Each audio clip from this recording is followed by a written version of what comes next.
नमस्कार, आपके साथ मैं रोहित कुमार। खबर है बिहार से, जहां पर नीतीश कुमार और तेजस्वी यादव की मुलाकात होने वाली है शुक्रवार को दोपहर के 1 बजे।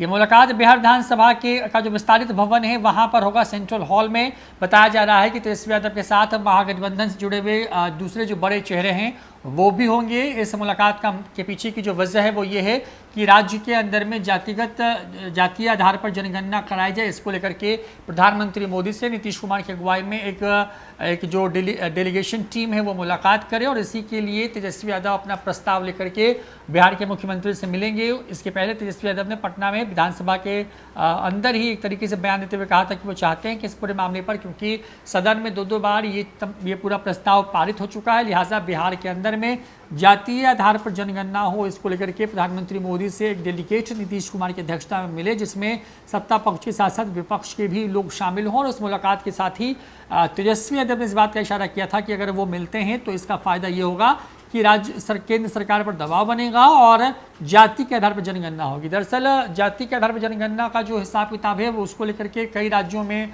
अलग अलग तरह की राय है। कुछ राज्य इसके पक्ष में, कुछ विपक्ष में। फिलहाल मोदी सरकार जाति के आधार पर जनगणना के पक्ष में नहीं नजर आ रही है, लिहाजा बिहार में चाहे वो नीतीश कुमार की जदयू हो, बीजेपी हो, आरजेडी हो या कांग्रेस हो, ये तमाम पार्टियां उसी के पक्ष में हैं, क्योंकि इन पार्टियों का अपना मत है कि अगर जाति के हिसाब से जनगणना होगी तो उन जाति विशेष के लोगों के लिए योजनाओं को तय करने में, कैसे उनको जो है विकास के रास्ते पे आगे बढ़ाया जाए, इन तमाम चीज़ों में मदद मिलेगी। तो तेजस्वी यादव और सीएम नीतीश कुमार के साथ इन दोनों की ये मुलाकात होने वाली है। अभी तो विधानसभा के अंदर और बाहर आपने देखा किस तरीके से लगातार घमासान जैसे हालात रहे हैं, एक के बाद एक आरोप प्रत्यारोप, इन तमाम चीज़ें चलती रही। लेकिन अब सीएम नीतीश कुमार जो हैं वो उन्होंने वक्त दे दिया है तेजस्वी यादव को मिलने का। तेजस्वी यादव ने इसके पहले विधानसभा के बाहर कहा था कि वो चाहते हैं कि इस पूरे मामले पर मुख्यमंत्री नीतीश कुमार उनको वक्त दें, और वक्त देने के बाद उन्होंने 2 फार्मूला सुझाया है, जिसमें एक तो ये है कि केंद्र सरकार ही जो है जाति के आधार पर जनगणना करा ले, या फिर अगर केंद्र नहीं कराती है तो राज्य सरकार अपने खर्चे पर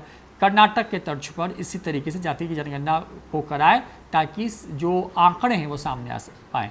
तेजस्वी यादव ने सीएम नीतीश कुमार से वक्त मिलने से पहले, ठीक पहले आप कह सकते हैं कि क्या वो बातें कही थी, किस तरीके से उन्होंने सुझाव दिए थे, सुन बातें हैं आपको पूरा बयान। और हम लोग बैठक में यही फैसला हम लोग लेना चाहेंगे कि भाई मुख्यमंत्री से मिल कर के, क्योंकि सदन में हर एक प्लेटफॉर्म में हम लोगों ने कोशिश कर लिया, क्योंकि ये मुद्दा आप लोग जानते हैं लालू जी शुरू से ही उठाते रहे हैं, हमारी पार्टी हमेशा से उठाती रही है। और जब मुख्यमंत्री को ऐतराज़ नहीं है तो हम लोग कम से कम मुख्यमंत्री से मिल कर के ये बात कहें कि आप प्रधानमंत्री से मिलने का समय लीजिए। एक डेलीगेशन बिहार विधानसभा का, हम भी उसमें शामिल होंगे, सब दल के लोग शामिल होंगे, क्योंकि सर्वसम्मति से पास हुई। प्रधानमंत्री से मिल कर के ये मांग करें कि जो बाकी के जो छूटे हुए जातियां हैं उनको भी इंक्लूड कराया जाए। अगर मुख्यमंत्री के पास पहला प्रपोजल ये, दूसरा प्रपोजल हम लोग ये मुख्यमंत्री जी के पास रखना चाहते हैं कि अगर आप नहीं डेलीगेशन बनाइएगा और नहीं जाइएगा तो आप पक्षधर हैं, जैसा कि आपके बयानों से हम लोगों ने देखा। तो आप राज्य सरकार, जैसे कर्नाटका सरकार ने अपने खर्चे पर गिनती कराई है, तो आप भी राज्य सरकार घोषणा कर दें कि बिहार सरकार जो है जाति जनगणना अपने खर्चे पे कराई।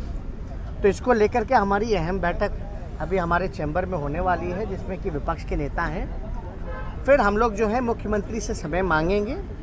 अब समय देखना है वो आज देते हैं या कल देते हैं, लेकिन ये 2 महत्वपूर्ण प्रस्ताव जो है बिहार के हित में है, इसीलिए सर्वसम्मति से सभी दलों ने पास किया है। जो गरीब हैं उनके हित में है, इसीलिए सर्वसम्मति से ये पास किया गया है।